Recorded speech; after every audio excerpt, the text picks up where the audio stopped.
नमस्कार। आपका अखबार के YouTube चैनल पर आपका स्वागत है। मैं हूं प्रदीप सिंह। प्रधानमंत्री नरेंद्र मोदी के खिलाफ एक गहरी साजिश चल रही है और वो साजिश केवल देश के अंदर नहीं है, देश के बाहर से भी कई विदेशी ताकतें लगी हुई हैं, कई देश लगे हुए हैं। क्या वजह है, क्यों ऐसा हो रहा है, ये बड़ा विस्तार से बताऊंगा। पहले आप याद कीजिए कि सोमवार को लोकसभा में बोलते हुए प्रधानमंत्री ने एक बात कही थी। उन्होंने कहा था कि इस पैंडेमिक के बाद, इस कोरोना की महामारी के बाद वर्ल्ड ऑर्डर चेंज हो रहा है, विश्व व्यवस्था बदलने जा रही है। उसमें भारत की बड़ी अहम भूमिका होने जा रही है। भारत का कद बढ़ने जा रहा है, भारत का रुतबा बढ़ने जा रहा है। अब ये लगता है कि प्रधानमंत्री जो है देश के बारे में अच्छी बात बोलना चाहते हैं, शायद इसलिए बोल रहे हो, लेकिन ऐसा नहीं है। ये इतनी सरल बात नहीं है। प्रधानमंत्री को पता है कि इस समय देश में और दुनिया में क्या हो रहा है, किस तरह के षड्यंत्र हो रहे हैं, भारत के खिलाफ किस तरह के षड्यंत्र की योजनाएं बन रही हैं। और ये जो खतरा है, ये जो षड्यंत्र हो रहा है, इसमें पश्चिमी देश चीन और पाकिस्तान शामिल है। क्या वजह है? प्रधानमंत्री जो काम करते हैं, जो बोलते हैं, उस पर कई बार हम लोग बड़ा सतही ढंग से देखते और सोचते हैं। उसके गहरे जो निहितार्थ हैं उन पर ध्यान नहीं जाता कि उन्होंने अगर ऐसा किया तो क्यों किया।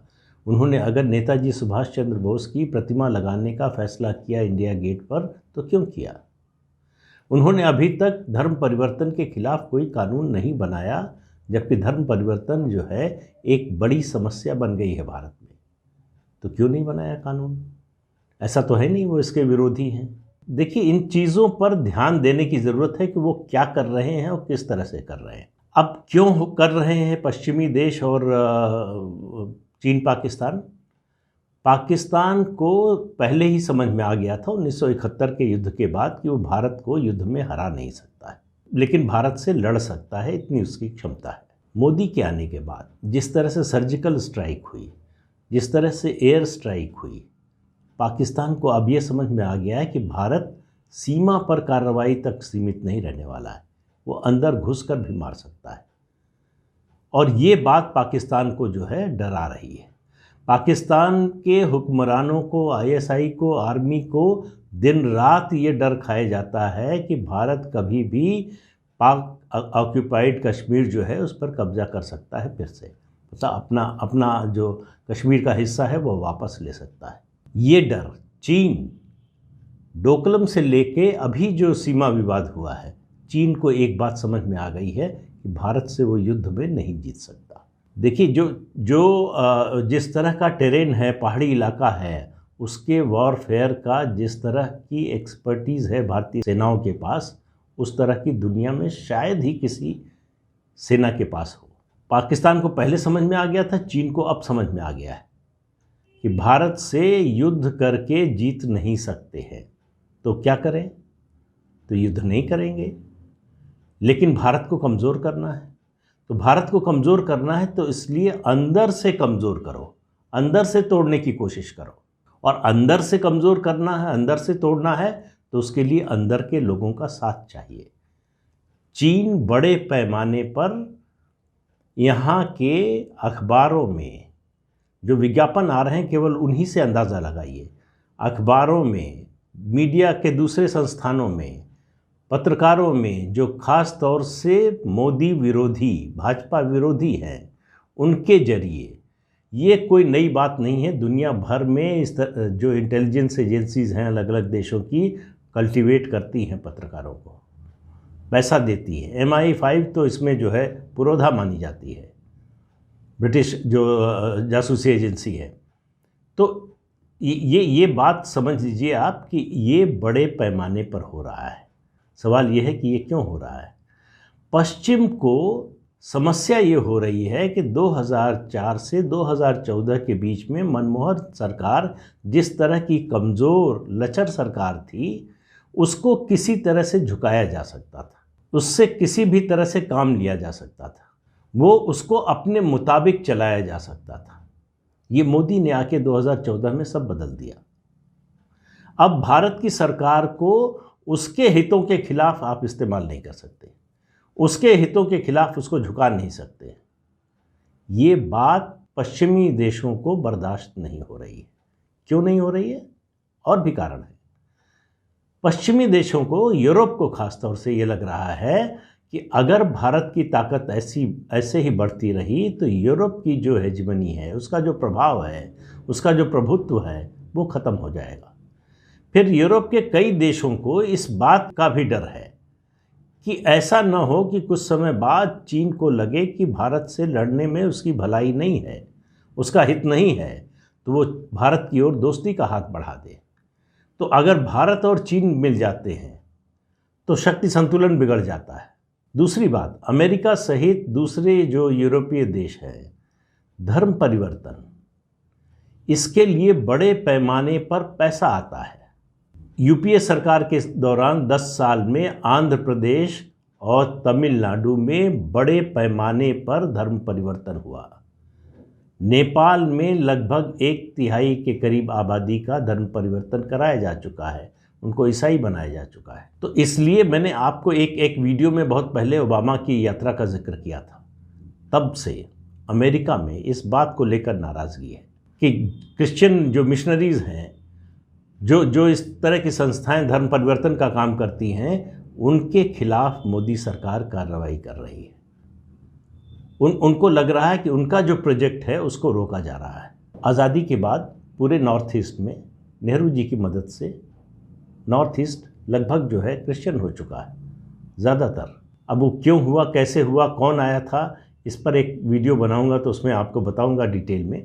अमेरिकी कांग्रेस में एक बिल पास कराया गया है इस्लामोफोबिया पर। उसका टारगेट भारत है कि भारत में मुसलमानों पर अत्याचार हो रहा है। अब आप देखिए किस तरह का नैरेटिव गढ़ा जा रहा है। भारत में मुसलमानों पर अत्याचार हो रहा है, ये अमेरिका में बैठे यूएस कांग्रेस के लोग कह रहे हैं। अब ये बिल जो है आना है सीनेट में, जहां रिपब्लिकन और डेमोक्रेट्स की संख्या बराबर है करीब। तो वहाँ कास्टिंग वोट जो होगा वो वाइस प्रेसिडेंट कमला हैरिस का होगा, जो भारत विरोधी है। इसलिए ज़्यादा संभावना है, बल्कि कहे आशंका है कि ये बिल पास हो जाएगा। अब देखिए अमेरिका, यूरोप किस तरह से मुसलमान, ईसाई और दलित को लगातार कई दशकों से ये कोशिश हो रही है कि हिंदू धर्म से बाहर किया जाए। जब भी चर्चा होती है तो कहा जाता है हिंदू, मुसलमान, ईसाई और दलित, जैसे कि दलित हिंदू धर्म में आते ही नहीं हो, वो कोई अलग धर्म के मानने वाले हो या अलग मजहब के मानने वाले हो। और यही इसकी प्रतिध्वनि आपको भारत में विपक्षी दलों से सुनने को मिलेगी। इसी तरह की बातें होती हैं। मुसलमानों पर अत्याचार हो रहा है, मुसलमानों को डर लगता है, दलितों पर अत्याचार हो रहा है, ये सरकार दलितों के खिलाफ है। इस तरह की बातें आपको, इस तरह का नैरेटिव लगातार आपको सुनने को मिल रहा है। जिस तरह से राहुल गांधी ने, फिर जिक्र कर रहा हूँ, कहा कि ये राष्ट्र नहीं है भारत, ये यूनियन ऑफ स्टेट्स है। मैं फिर कह रहा हूँ, ये भारत को तोड़ने की योजना का हिस्सा है। आप याद कीजिए 60, 50 और 60 के दशक को तमिलनाडु में अलगाववाद की भावना चरम पर थी। अलग देश बनाना चाहते थे, भारत से अलग होना चाहते थे। आखिरी बार वहाँ चुनाव कांग्रेस 1962 में जीती थी, 67 के बाद कभी सत्ता में नहीं आई और अलगाववादी आंदोलन खत्म हो गया। कांग्रेस खत्म हुई तमिलनाडु से, आंदोलन अलगाववादी खत्म हो गया। उसी भावना को, उस सेंटीमेंट को फिर से उजागर करना चाहते हैं, फिर से बढ़ाना चाहते हैं राहुल गांधी। तो मैं प्रधानमंत्री की बात कर रहा हूँ आज। अब सवाल यह है कि इन विदेशी ताकतों के जाल में या इनकी योजना में या इनकी रणनीति में देश की पार्टियां क्यों शामिल हो गई हैं? देश का एक बुद्धिजीवियों का बड़ा वर्ग क्यों शामिल हो गया है? पत्रकारों का एक वर्ग क्यों शामिल हो गया है? दरअसल 2014 के बाद इन सब लोगों के आर्थिक स्रोत सूखने लगे हैं। विपक्षी दलों को लगता है कि अगर ये 2022 से 2024 तक का समय बहुत ही महत्वपूर्ण है, उनके लिए सर्वाइवल का सवाल है। अगर तीसरी बार मोदी जीत गए, तीसरी बार आ गए, तो फिर उनको हाशिए पर जाने से या उनको कहें कि गुमनामी के बियाबान में जाने से कोई रोक नहीं सकता है।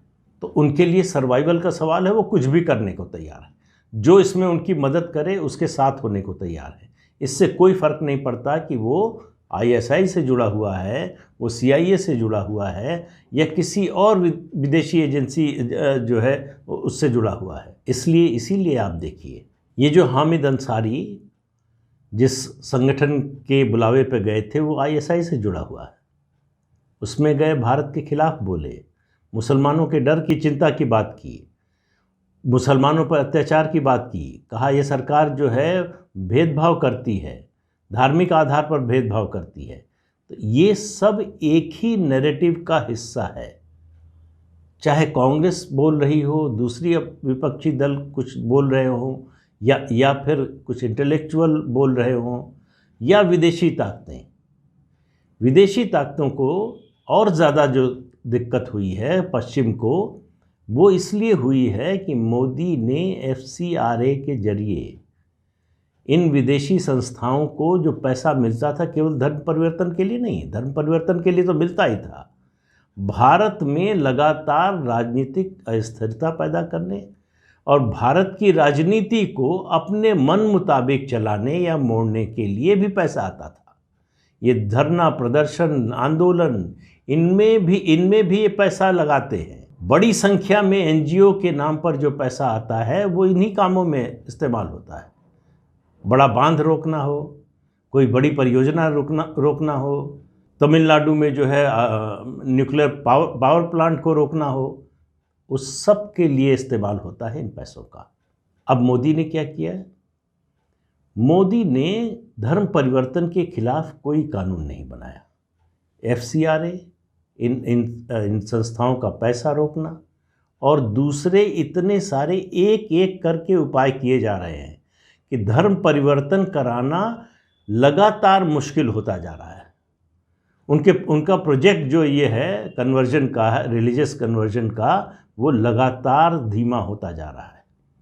इस बात की तकलीफ है। कानून बना दें तो कानून का भी देखिए, जिस दिन बनेगा उस दिन से आंदोलन उसके खिलाफ शुरू हो जाएगा। अब आप देखिए मोदी किस तरह से लंबे समय के लिए दीर्घकालीन बदलाव कर रहे हैं, देश की जो साइकी है उसको बदलने की कोशिश कर रहे हैं, उसको अपनी संस्कृति से जोड़ने की कोशिश कर रहे हैं। हम सब लोगों ने देखा कि अचानक जो है प्रधानमंत्री नरेंद्र मोदी ने तय किया, घोषणा हुई सरकार की ओर से कि नेताजी सुभाष चंद्र बोस की प्रतिमा लगेगी इंडिया गेट पर। तो बड़ी स्वाभाविक सी बात थी, उस पर जो है कई दशकों से इस चर्चा चल रही थी, किसकी मूर्ति लगे किसकी नहीं लगे। नेताजी सुभाष चंद्र बोस के प्रशंसक हैं प्रधानमंत्री, तो इसलिए कहा गया कि उन्होंने लगाने का फैसला किया। नहीं, ये इतना आसान, इतना सिंपल नहीं है। प्रधानमंत्री इस देश की चेतना में ये बात डालना चाहते हैं कि देश को अगर सुरक्षित रखना है तो उसका रास्ता नेताजी सुभाष चंद्र बोस का है। उसके रास्ते पर चलने के लिए आपको हथियार भी उठाना पड़ सकता है देश की रक्षा के लिए। अहिंसा के रास्ते से आप देश की रक्षा नहीं कर सकते। अब वो सीधे ये बात तो नहीं कह सकते हैं, लेकिन नेताजी सुभाष चंद्र बोस की मूर्ति जब आप देखेंगे, उनका नाम जब सुनेंगे, उनके बारे में पढ़ेंगे, तो क्या ख्याल आता है? नेताजी की छवि क्या है?